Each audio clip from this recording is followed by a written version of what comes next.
बिस्मिल्लाहिर्रहमानिर्रहीम। अस्सलाम वालेकुम दोस्तों, उम्मीद करता हूँ आप लोग खैरियत से होंगे। दोस्तों, आज का हमारा जो टॉपिक है वो ऑसिलेटरी मोशन के ऊपर है, या ऑसिलेटरी मोशन या ऑसिलेशन एक ही चीज़ है। ओके, तो इसकी डिफिनीशन ये है: the repeated back and forward motion of a body about its mean position is called oscillation और oscillatory motion. The back and forward motion of a body about its mean position आगे और इस तरह पीछे motion, आगे और पीछे motion of a body, किसी बॉडी की आगे और इस तरह पीछे मोशन को हम क्या कहते हैं? ऑसिलेटरी मोशन कहते हैं। अबाउट इट्स मीन पोजीशन, एक फिक्स पॉइंट से जब ये बॉडी इस तरह आगे जाता है और इस तरह पीछे, आगे पीछे इस तरह किसी पॉइंट से, तो उसको हम क्या कहते हैं? इस बॉडी की ऑसिलेटरी मोशन या ऑसिलेशन कहते हैं। ओके, एग्जांपल इसके है: tuning fork, pendulums, object attach to the end of springs etcetera. These are the example of oscillatory motion. Okay friends, यहाँ पर सिंपल हमने एक पेंडुलम लिया है। ओके, पेंडुलम क्या है? सिंपल एक मास होता है, एक मास मेटालिक बॉब्स है। ये हमारे पास जो है एक मेटालिक बॉब है, इसको हमने एक एन एक्सटेंसिबल स्ट्रिंग्स से अटैच किया है और इस तरह ये एक फिक्स सपोर्ट के साथ अटैच है। ओके, जब हमने इस पर फोर्स अप्लाई किया, इस मास पर फोर्स अप्लाई किया, तो इस तरह इस बॉडी ने मोशन को स्टार्ट किया। ये पहले ये बॉडी जो थी ये रेस्ट में थी अबाउट इट्स मीन पोजीशन। ये इसकी मीन पोजीशन है। रेस्ट में जो है ये इक्विलिब्रियम पोजीशन है और इस तरह इसकी मीन पोजीशन एक ही चीज़ है। Okay, about its point O. जब हमने इस पर फोर्स अप्लाई किया तो इस बॉडी ने इस तरह मोशन को स्टार्ट किया। ये बॉडी इस तरह इस पॉइंट पर आ गई, इस पॉइंट पर इस तरह, आखिरकार इस पॉइंट पर आ गई एप टू।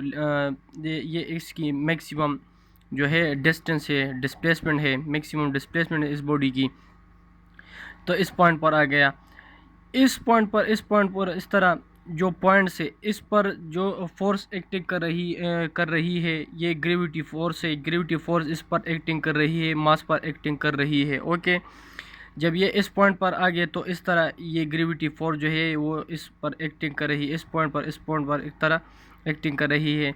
और ये जो है ये इस बॉडी की जो मोशन है वो इसको अपोज करेगी, और इस तरह इसको हम रिस्टोरिंग फोर्स कहते हैं। ओके, ये रिस्टोरिंग फोर्स वो फोर्स है जो सिंपल ग्रेविटी फोर्स है, जो इस बॉडी पर अप्लाई होगी और इस तरह इसको मीन पोजीशन की तरफ खींच लेता है। ये एक फोर्स है जो इस बॉडी पर अप्लाई होती है और इस तरह इसको मजबूर करता है कि वो मीन पोजीशन पर आए, ये बॉडी मीन पोजीशन पर आए। ओके, तो इस तरह हर पॉइंट पर ये फोर्स अप्लाई होती रहती है। ओके, इस तरह जब ये इस पॉइंट पर आ गया, उस तरह इसने दोबारा मोशन स्टार्ट किया। ओके, तो इस तरह ये मीन पोजीशन पर नहीं रुकता, क्योंकि इनर्शिया की वजह से ये अपने मोशन को अब बरकरार रखेगी according to Newton's first law. Okay, तो इस तरह ये अपनी मोशन को बरकरार रखी और इस तरह ये इस तरफ कुछ डिस्टेंस, इसने इस तरफ कुछ डिस्टेंस कवर किया इस बॉडी ने। तो इस पॉइंट पर भी अब यहाँ पर जो है ये जो रिस्टोरिंग फोर्स है वो एक्टिंग कर रही है और इस बॉडी को मजबूर करती है कि वो इस तरह इस मेन पोजीशन पर आए। ओके, इस मैक्सिमम डिस्टेंस पर ये बॉडी जब पहुंच गया तो इस तरह इसने दोबारा मोशन स्टार्ट किया। इस तरह अब यहाँ पर इस पॉइंट पर भी ये नहीं रुकेगा, इस तरह मोशन कंटिन्यू रखेगा। तो इस फॉरवर्ड और इस तरह बैक मोशन को हम क्या कहते हैं? इस बॉडी की ऑसिलेटरी मोशन कहते हैं। ये सिंपल बैक इस तरह फॉरवर्ड और बैक मोशन है, फॉरवर्ड और बैक मोशन है अबाउट इट्स मेन पोजीशन। ये इसकी मेन पोजीशन है। ओके फ्रेंड्स, अब इसके कुछ रिलेटेड टर्म्स है। यहाँ पर जो एनर्जी है, जो टोटल एनर्जी है वो बराबर है काइनेटिक एनर्जी के और इस तरह पोटेंशियल एनर्जी के। ओके, ये एक बहुत इम्पोर्टेंट पॉइंट है। इसकी जो टोटल एनर्जी है वो काइनेटिक एनर्जी की और इस तरह पोटेंशियल एनर्जी की बराबर होगी। काइनेटिक एनर्जी क्या है? Kinetic energy due to the motion of the body. Kinetic energy is due to its motion. जब बॉडी मोशन करता है तो इसकी जो एनर्जी होती है वो काइनेटिक एनर्जी होती है, और ड्यू टू इट्स पोजीशन जो इसकी एनर्जी होती है वो पोटेंशियल एनर्जी होती है। तो यहाँ पर जब हम देखें तो यहाँ पर ये बॉडी फॉर सम टाइम जो है वो रेस्ट में है। इस तरह इस पॉइंट पर ये बॉडी जो है फॉर सम टाइम ये रेस्ट में है। ओके, यहाँ पर इसने डिस्टेंस कवर किया और यहाँ पर आ गया, तो कुछ लम्हे के लिए ये यहाँ पर खड़ा हो गया, रेस्ट में था। यहाँ पर इस पॉइंट पर भी ये यहाँ पर रेस्ट में था। तो ये यहाँ पर जो है इसकी जो एनर्जी है वो पोटेंशियल एनर्जी है due to its position from mean position. इस तरह इस पॉइंट पर भी इसकी जो एनर्जी है वो पोटेंशियल एनर्जी है। लेकिन जब हम इस तरह और पॉइंट्स पर देखें, यहाँ पर, तो ये बॉडी जो है ये मोशन कर रहा है, तो इसकी जो एनर्जी है वो अब काइनेटिक है। ओके फ्रेंड्स, तो ये जो टोटल एनर्जी है वो काइनेटिक एनर्जी और इस तरह पोटेंशियल एनर्जी या पोटेंशियल और इस तरह यहाँ दूसरे पॉइंट्स पर अगर हम देखें तो ये काइनेटिक एनर्जी है।